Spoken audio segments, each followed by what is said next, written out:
그래서 먼저 이 시작하기 전에 전체 주제, 오늘 본문에서 말씀하고자 하시는 그 전체 주제에 대해서 먼저 말씀을 드리려고 하는데요. 주제가 이겁니다. 사람마다 믿음의 차이가 있으므로, 그러니까 믿음의 분량에는 다 각각 모든 사람들이 차이가 있기 때문에 주를 위해서 감사하는 마음으로 각자가 행한다면 그 일에 대해서 비판을 하거나 업신여기지 말자라는 것이 오늘 본문에서 말씀하고자 하시는 주제입니다. 그러니까 믿음의 분량에 따라 행하는 그런 모든 행동들을 보면서 그게 뭐야 라고 얘기하든지 너 너무 자유로워 막 이런 식으로 서로 비판하거나 업신여기면 안 된다라고 말씀을 하고 있습니다. 자, 그래서 전체 주제가 이거라는 것을 알았다면 이제 좀 배경 설명을 아실 필요가 있는데요. 먼저 그 로마서 14장 이 전체 말씀이 도대체 무엇에 대한 말씀인지를 말씀드리려고 하는데 이겁니다. 그러니까 유대교 관습, 그러니까 유대교인들은 우상제물 같은 거 먹지 못하고 또 부정한 짐승, 정한 짐승 다 나눠서 정한 짐승만 먹고 정한 음식만 먹을 수 있는 그런 배경에서 살아왔던 사람들이었었거든요. 이제 그런 사람들이 기독교인이 됐단 말이죠. 그러면 기존에 가지고 있었던 모든 관습들이 사실은 이제 다 안 해도 되는 일인데 이게 워낙에 오랫동안 지켜왔던 관습이라 이것을 버리기가 쉽지 않은 거예요. 그래서 절기를 지키는 것도 뭐 6월절이라든지 장막절이라든지 뭐 여러 가지 지킬 것들이 많잖아요. 그런데 그런 것들을 다 안 지켜도 된다고 하니 그걸 잘 적응하지 못하는 그런 이 유대 그리스도인들, 그런 그리스도인들이 교회 내에 있단 말이죠. 그리고 반대쪽에는 누가 있는가 하면 그 헬라 그리스도인들, 그러니까 그리스 사람들을 얘기하는데 로마서에서는 믿지 않는 그 이방인들 전체를 다 이제 헬라인들이라고 말씀을 드렸었죠. 그래서 이방인들 같은 경우에는 뭐 절기가 뭔지 우상의 제물, 뭐 정한 음식, 부정한 음식 아무 상관이 없이 살아왔던 자유분방하게 살아왔던 사람들이었습니다. 그랬던 배경에서 살았던 사람들이 교회에 들어왔으니 완전히 서로 다른 사람들이 한 교회 내에서 살아가는 거잖아요. 이렇게 됐을 때 두 사람들이 가지고 있는 그 믿음의 그 견해들, 믿음의 차이, 분량 차이 때문에 서로 다르게 가지고 있는 그 견해 차이들에 대해서 얘기한 것이 로마서 14장 말씀의 내용이다 라는 사실을 먼저 아시고 이제 오늘 본문 말씀을 함께 나눴으면 좋겠습니다. 자, 그런데 그 중에서 좀 오늘 특별히 얘기하고자 하는 것이 이 우상제물에 관련된 것들인데요. 여러분, 이 우상제물은 먹으면 될까요, 안 될까요? 우상에게 바쳐졌던 제물을 먹는 것은 됩니까, 안 됩니까? 상관없죠. 그것이 먹어도 됩니다. 자, 먹어도 되는데 이게 어떤 성경 구절을 근거로 해서 먹어도 되는 건가 하면 이거죠.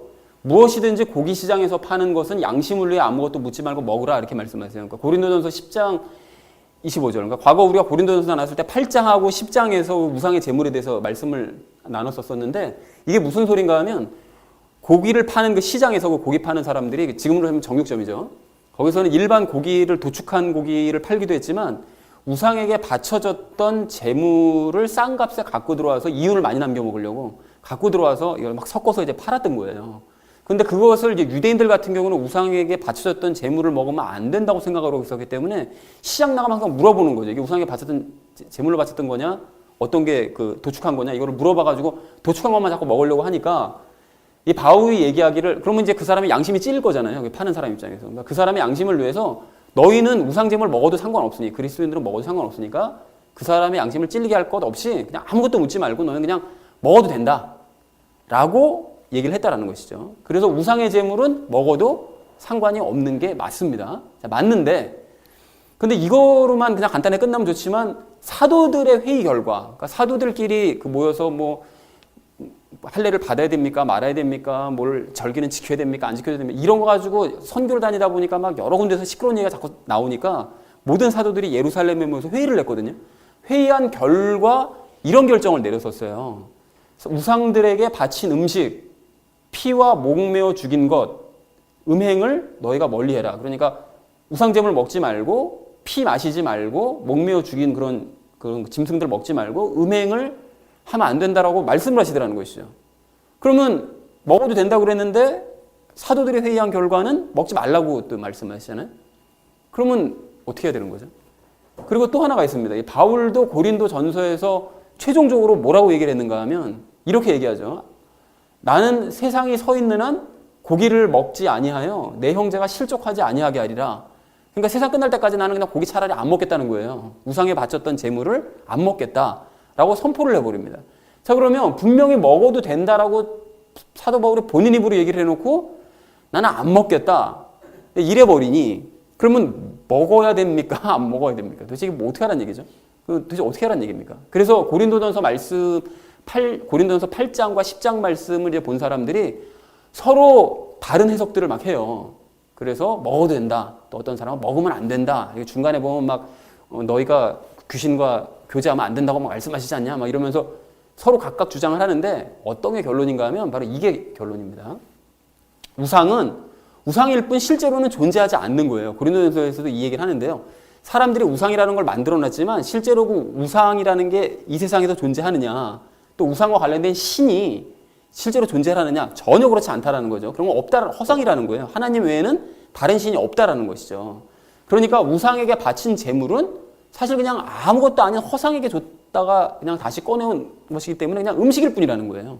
그러니까 먹어도 당연히 되는 거죠. 우상의 재물은 당연히 먹어도 됩니다. 그러나 중요한 게 뭔가 하면 이 사실을 모르는 믿음이 연약한 사람들은 어떤 생각을 하고 있는가 하면 우상의 재물을 먹으면 우상과 연합이 된다라고 여겼던 거예요. 자기네 마음속에. 그러니까 실제로 그런 게 아닌데 그렇게 여긴 거예요. 그래서 다니엘과 세 친구들도 왜 포로로 끌려갔었을 때 우상에게 바쳐진 그 재물을 안 먹잖아요. 고기를. 안 먹었던 이유가 이 고기를 먹으면 우리가 하나님을 버리고 우상과 연합해서 우상과 살아가야 된다는 그런 막연한 자기들만의 생각을 가지고 있었기 때문에 안 먹었던 거예요. 자, 그러니까 실제로 이 마귀들이, 귀신들이 또 헷갈리게 하려고 우상의 재물을 먹은 사람들을 막 뭐 미치게 만든다든지 아니면 귀신 들리게 하는 경우도 막 있고 이래서 그 믿음이 연약한 사람들이요. 그런 사람들에게 이제 장난도 치었기 때문에 이거 봐라, 우상 재물 먹으면 큰일 난다 라는 생각을 사람들이 이제 할 수밖에 없었다라는 것입니다. 그러니까 믿음이 연약한 사람들이요. 자, 그래서 이런 상황에서 만약에 그렇게 알고 있는 그 믿음이 연약한 사람이 있는데 믿음이 좋은 어떤 사람이, 예수님을 잘 믿는 사람이 그 믿음이 안 좋은 사람 앞에서 우상제물을 아무렇지도 않게 턱 먹어버렸어요. 그러면 이 믿음이 좋은 사람은 그 우상제물이 아무것도 아닌 음식이니까 그냥 상관없다고 그냥 생각하고 그냥 먹어버린 게 그냥 맞는데, 믿음이 연약한 사람들은 그걸 보면서 시험이 들 수 있는 거죠. 그러니까 서로 다른 생각을 하고 있는 거예요. 믿음이 좋은 사람은 음식이니까 먹었다라고 생각하지만 믿음이 연약한 사람은 그거를 보면서 저 사람 저렇게 되면 예수님을 부인하고 우상과 지금 연합하겠다는 얘기인데, 이런 식으로 혼자 생각을 하고 있다는 거죠. 그래서 이런 사람들이 어떤 착각을 할 수 있는가, 고린도전서에서 말씀했던 것처럼 이러한 행동을 오해한 믿음이 연약한 사람들이 예수님과 우상을 겸해도 섬겨도 되는 거구나, 예수님 믿어도 되고 우상 그런 제사에 참석해서 거기도 제사도 드려도 되고 양쪽 다 믿어도 되는구나 라고 섬길 수도 있다라는 것입니다. 그래서 우리 이번에 의원 떨어지셨지만 그 어떤 그 여자 의원 그러셨죠. 세례명을 가지시고 사찰에 그 법회에 참석하시는 그 권사님 한 분 계셨었죠. 이제 그렇게 모든 종교를 두루 섭렵하신 이런 분들이 존재가 될 수가 있다라는 거예요. 그러니까 오해하고서는, 그분은 사실 믿음이 연약해서 그런 것도 아니지만. 자, 그래서 결론적으로 이겁니다. 그러니까 믿음이 연약한 자들이 만약에 나를 보고 있다면 그들이 시험에 들지 않게 하기 위해서 우상의 제물은 먹지 않는 것이 좋다라는 거예요. 그래서 이런 이유 때문에 사도들이 회의한 결과, 아까 전에 말씀드렸던 것처럼 우상에게 바쳤던 제물을 너희가 먹지 말아라. 왜냐하면 믿음이 연약한 사람들이 보고 혹시 오해해서 믿음을 잃어버리면 어떡하냐 라는 이유 때문에 이렇게 결정을 내렸던 것이었고, 또 사도 바울도 세상에 서 있는 한 고기를 아예 안 먹겠다고 얘기한 것이 그 믿음이 연약한 형제들이 혹시 나를 보고 시험에 들어서 엉뚱한 믿음을 갖게 될까 봐 차라리 그렇다면 나는 아예 고기를 이제부터 안 먹어버릴란다 라고 결정을 했다. 그런 이유로 이런 말씀을 하신 것이다 라고 이해하시면 우상의 제물에 관련된 거는 깨끗하게 정리가 되실 수 있습니다. 그래서 나중에 혹시 관련돼서 누군가 얘기를 하거나 물어보시면 이걸 근거로 답변을 하실 수 있어야 돼요. 우리가 그렇게 하실 수 있으시겠죠? 네, 그렇습니다. 자, 그래서 마찬가지로 지금 이 시대에도 그 제사 음식 때문에 시험 드는 사람들이 간혹 있어요. 제사 음식 먹어도 아무런 상관이 없는데 교회 다닌다고 그래가지고 먹으면 큰일 난다고 막 귀신 든다고 막 이래가지고 안 먹는 사람들이 있거든요. 근데 그런 사람들이 믿음이 좋은 사람인 것 같지만 사실은 믿음이 연약한 사람들이라는 거예요. 그러니까 그런 사람들이 주변에 있으면 어떻게 해야 되죠? 이까짓 걸 왜 안 먹어? 이렇게 할 게 아니라 그들의 신앙을 배려하는 차원에서 제사 음식을 먹지 않는 것이 차라리 좋을 것입니다. 그래서 만약 그 사람이 없다면, 그런 사람이 없다면 먹어도 됩니다. 그렇지만 이제 있다면 시험 들지 않게 하기 위해서 배려 차원에서 우리가 먹지 않는 것이 좋을 것이다 라고 결론을 지을 수 있겠습니다. 자, 이렇게 배경 설명이 이제 끝났고요. 그리고 관련된 용어 설명을 한 가지를 짚고 넘어갈 것인데 무엇인가 하면, 우리가 습관이라는 것이 사전적인 의미가 이렇습니다. 오랫동안 되풀이하여 행해져서 그렇게 하는 것이 규칙처럼 되어져 있는 일. 그래서 습관이, 우리 아침밥을 먹는 것이 습관이 된 사람들, 이런 사람들은 그것이 오랫동안 되풀이되어져서 그렇게 먹는 것이 당연하다, 그냥 규칙처럼 하는 거, 이게 습관이죠. 근데 이런 글자를 그냥 뒤집어서 관습이라고 할 때에는 똑같은 한자를 쓰고 있죠.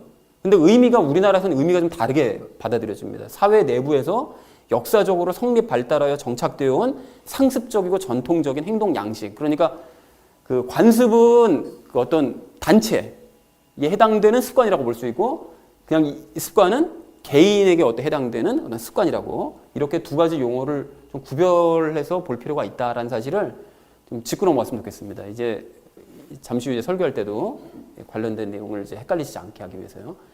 자, 그래서 이렇게 이제 용어 정리가 끝났다면 이제 오늘 본문 말씀을 우리 한 절씩 읽어보도록 하겠습니다. 먼저 1절 읽겠습니다. 믿음이 약한 자를 너희가 받아들이되 의심에 찬 논쟁은 하지 말라. 같이 읽자고 얘기 안 했네요. 그래서 여기 믿음이 약한 자라고 얘기했는데, 이 믿음이 약한 자는 누군가 하면 그 유대교 관습을 지키려고 하는 그 유대 그리스도인을 얘기합니다.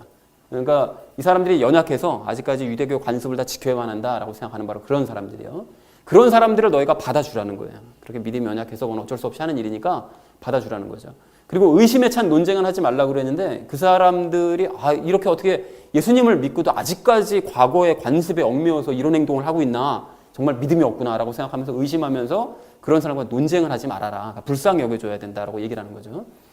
자, 그래서 전체 의미를 이렇게 정리할 수가 있습니다. 믿음이 연약하여 유대교 관습을 지키려는 유대 그리스도인들을 너희가 받아들이되 그들의 믿음을 의심하면서 그들과 논쟁하려고 하지는 말아라. 막 억지로 가르쳐 드리려고 하지는 말아라. 라고 1절에서 말씀을 하고 있습니다. 자, 그리고 이어진 2절 우리 좀 함께 읽겠습니다. 어떤 사람은 자기가 모든 것을 먹을 수 있다고 믿고 다른 사람은 약하여 채소를 먹느니라. 라고 말씀하세요. 그래서 여기서 어떤 사람은 모든 것을 먹을 수 있다라고 믿는 사람들인데, 그 사람들이 누군가 하면 유대교 관습부터 완전히 상관없는 헬라 그리스도인들, 그러니까 이방인들, 그 이방인들을 이야기합니다. 그런 사람들은 자기가 다 아무거나 다 먹을 수 있다고 생각을 당연히 하고 있죠. 근데 다른 사람은 방금 말씀드렸던 유대교 관습에 아직 매여 있는 그 유대 그리스도인들을 이야기합니다. 그래서 이 사람들은 아직까지 믿음이 연약해서 그 부정한 음식을 막 먹으려고 하니까 막 혼란스러운 거예요. 이걸 일평생 안 먹어왔는데 교회에 오니까 이거 먹어도 된다고 막 이러니까, 이거 정말 먹어도 되나? 하나님을 믿는 사람들이 이걸 먹어도 되나? 막 이런 생각 때문에 혼란스러울 수 있다는 거죠. 그래서 안 먹고 못 먹고 그냥 고기 대신 그냥 채소만 먹고 있는 그 다니엘과 세 친구들처럼 그런 일들을 하고 있다는 것이죠. 그래서 전체 의미를 이렇게 정리할 수가 있습니다. 헬라 그리스도인들은 모든 것을 먹을 수 있지만 아직까지 믿음이 연약한 유대 그리스도인들은 우상의 제물 대신 채소를 먹고 있다. 이게 교회의 현실이라는 거예요. 교회에서 처해 있는 현실. 자, 그리고 이어진 3절을 우리 함께 읽겠습니다.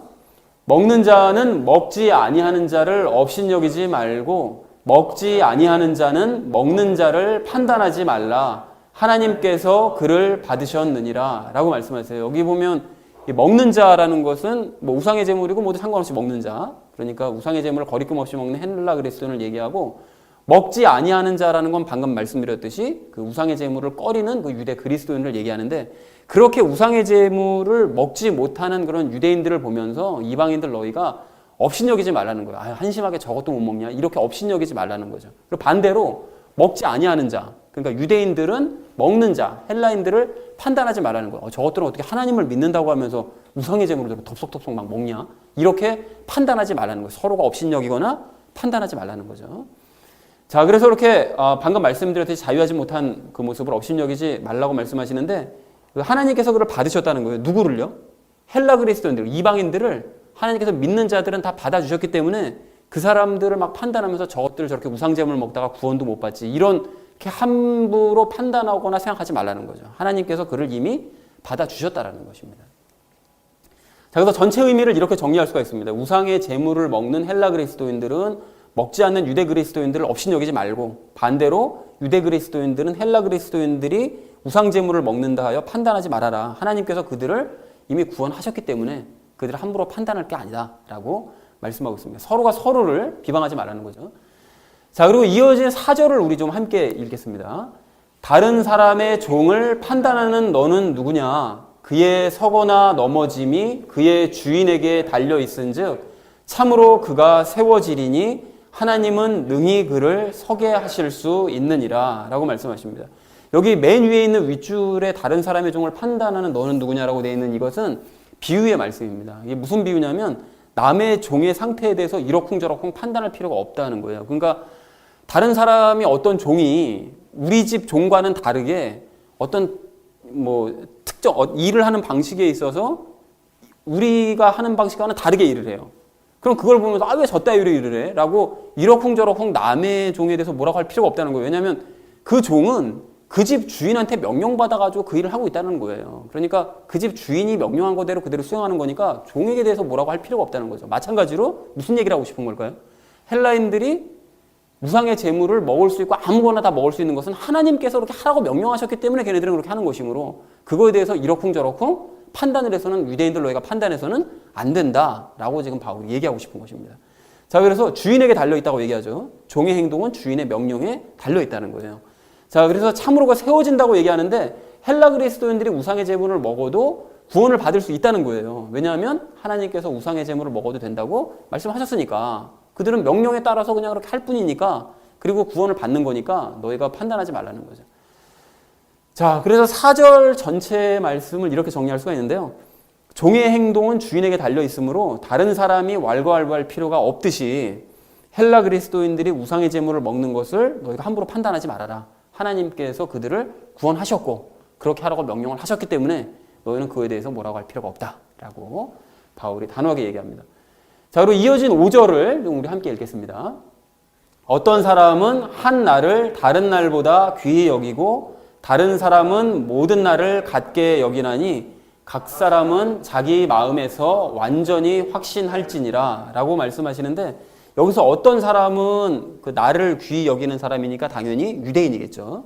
그래서 유대 그리스도인을 얘기하고 한 날을 다른 날보다 귀히 여긴다는 것은 그 날짜에 특별한 의미를 부여한다는 거예요. 그러니까 절기, 6월절이면 6월절, 또 장막절이면 장막절, 그리고 그 오순절이면 오순절, 이런 각 그 절기마다 그 절기들을 귀히 여기는 사람들이 있고, 그러니까 유대교 절기를 귀히 여기고 다른 사람 누굽니까? 헬라 그리스도인, 이방인이겠죠.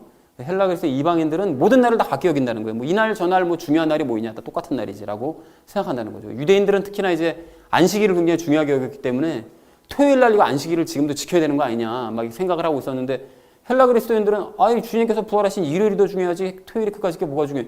모르니까요. 서로 이렇게 의견이 충돌이 날 수가 있다는 거죠. 그래서 모든 날을 같게 여긴다라고 말씀을 하십니다.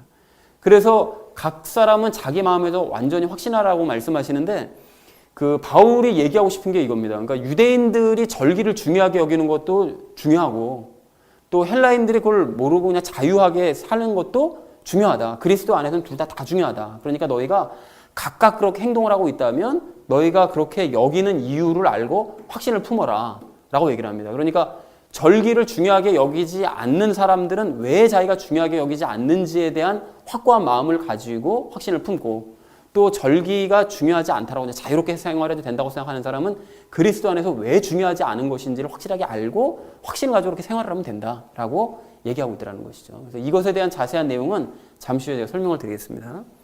자, 그리고 5절 전체를 이렇게 정리할 수가 있는데요. 유대 그리스도인은 절기를 중요하게 여기고 헬라 그리스도인들은 모든 날을 다 같게 여기는데 각 사람은 그러니까 자신이 그렇게 여기는 것에 대한 확신을 가지고 있어야 된다. 아무 생각 없이 그냥 조상들이 이렇게 해왔기 때문에 난 이걸 중요하게 여겨. 또 딴 사람들이 다 중요하게 여기지 않으니까 난 중요하게 여기지 않아. 이렇게 할 것이 아니라 그렇게 할 만한 그리스도 안에서의 이유를 너희는 확실히 가지고 있어야 된다라고 행동에 대한 근거를 가지고 있어야 된다라고 얘기를 하고 있습니다.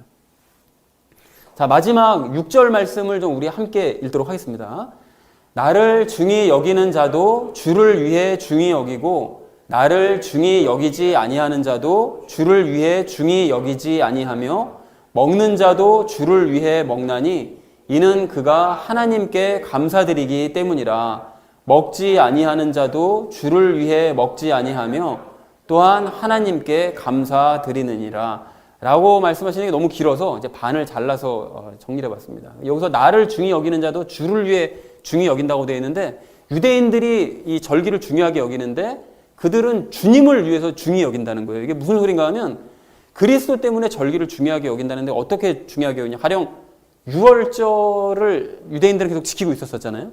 근데 6월절을 아무 생각 없이 그냥 그날 되면 양고기 먹고 뭐 포도즙 마시고 그냥 아무 생각 없이 하고 있었었는데 이것이 영적인 의미, 그러니까 예수님을 믿고 나서 보니까 이 양이 우리가 잡았던 양이 예수 그리스도를 상징하고 그 포도즙이 예수 그리스도의 피를 상징했었구나라는 사실을 주님께 깨달으니까 유월절을 지키면서도 그들은 은혜가 되는 거예요. 그러니까 절기를 중요하게 여길 수밖에 없었던 거죠. 그러니까 유대인들이 그렇게 한다는 것을 이해를 해줘야 된다라고 얘기하고 있고요. 또 반대로 중히 여기지 않는 사람들, 그러니까 이방인들, 헬라 그리스도인들은 그리스도 때문에 절기를 또 중요하게 그 사람들은 여기지 않는 거예요. 왜냐하면 절기를 지키지 않아도 되는 그 자유함, 유대인들처럼 저렇게 절기에 꽁꽁 묶여가지고 자유함 없이 살아가는 것처럼 보이는 그런 삶을 살지 않고 우리는 이렇게 자유롭게 살아가니 그리스도께 너무 감사하다. 이 모든 것들을 다 안 지켜도 되도록 만들어 주셨으니 우리는 감사하다. 그래서 그리스도 때문에 우리는 더 중요하게 여기지 않고 그냥 자유롭게 살아가겠다. 각자의 입장이 있기 때문에 이 사람도 중요하게 무시하지 말아야 되고 이 밑에 사람들도 무시하지 말아야 된다라고 바울이 얘기를 하더라는 거죠. 그리스도 안에서 다 의미가 있다는 거예요. 자, 그리고 먹는 자도 주를 위해 먹는이라고 되어 있는데 주가 주신 자유함에 감사하면서 이방인들은 주를 위해 일하기 위해서 먹는다는 거예요. 우리는 뭐 먹는 거 꺼리낌 없이 정한 음식, 부정한 음식이 없다는 사실을 알기 때문에 자유롭게 우리 먹으면서 우리 주를 위해서 열심히 일한다라고 생각하고 있고 또 주를 위해서 먹지 않는 그 유대인들 같은 경우는 왜 이걸 먹지 않는가 하면 믿음이 아직까지 연약하기 때문에 내가 혹시 이걸 먹으면 혹시 우상과의 어떤 연합으로 말미암아 예수님과의 이 친밀한 관계가 깨지지는 않을까라는 그걸 걱정해서 먹지 않으면서 자기는 감사하고 있다는 거죠. 그러니까 아직 믿음이 연약해서 그런 행동을 하는 것이지만 어쨌든 그 사람도 주님 때문에 그 일을 행하고 있다는 거죠. 자, 그래서 이러한 각자의 사정을 가지고 있으므로 전체 의미를 이렇게 정리할 수가 있습니다. 절기를 중요하게 여기거나 그렇지 않거나 또 우상의 제물을 먹거나 먹지 않는 사람들 그 모두가 다 주를 위해서 그 일을 하고 하나님께 감사를 하고 있다는 거예요. 뭐 아무 이유도 없이 또는 시리가 반응했습니다. 자, 그래서 하나님께서 그런 이유로 감사를 하고 있으므로 그러니까 서로를 비판하거나 너희가 업신여겨서는 안 된다라고 말씀을 하고 있습니다. 자, 그래서 본문을 이렇게 정리를 할 수가 있겠는데요. 믿음이 약한 자를 너희가 받아들이고 논쟁을 하지 말아라. 그러니까 1절에서 그렇게 말씀을 하고 있고 유대인들을 너희가 받아들여줘야 된다라고 말씀하시고 어떤 사람은 우상의 제물을 먹고 다른 사람은 믿음이 약해서 채소만 먹고 있다. 그러니까 이것이 교회 내의 현실이다. 그러니까 유대인들이 지금 있기 때문에 그들을 용납을 해줘야 된다라고 말씀하시고요. 그럴 때 서로를 업신여기거나 너희가 판단하지 말아라. 그러니까 하나님께서 그들을 다 구원하셨다. 그러니까 유대인들이나 헬라인들이나 모두가 다 예수님을 믿는다면 하나님께서 구원하셨는데 너희가 서로와 서로를 비방할 필요가 전혀 없다는 거죠. 각자 이유가 있다는 거예요. 그러니까 하나님께서 명령하셔서 그렇게 행하는 자를 비난해서야 되겠냐라고 말씀을 하시고요. 의역을 했습니다. 그리고 5절에서는 그러므로 절기를 중요하게 여기거나 그렇지 않은 사람이나 모두가 다 확신을 품어라. 너희가 그렇게 행동을 하는 것에 대한 확신은 너희가 품고 있어야 된다. 그렇게 품고 근거를 가지고 행동을 해야 된다라고 말씀을 하시고요. 그리고 절기와 우상의 제물을 어떻게 여기든지 간에 모든 일은 너희가 다 주를 위해서 하고 하나님께 지금 감사하고 있으므로 그럼 그것으로 됐다. 그러니까 너희가 서로와 서로를 비방하거나 업신여기거나 하지를 말자라고 바울이 얘기를 하고 있습니다. 자, 그래서 이렇게 쭉 말씀을 정리를 하셨다면 결론을 이렇게 내려볼 수 있겠는데요. 사람마다 믿음의 차이가 있으므로 믿음의 분량의 차이가 있으므로 주를 위해 감사하는 마음으로 행하는 일이라면 그것을 비판을 하거나 업신여겨서는 안 된다라고 말씀을 했다라는 것이 오늘 본문 전체 말씀의 내용이 되겠습니다. 여러분 이해들이 되셨죠? 그래서 이렇게 정리를 하셨다면 이제 나머지 이야기는 우리 삶에 적용을 하면서 이야기를 나누도록 하겠습니다.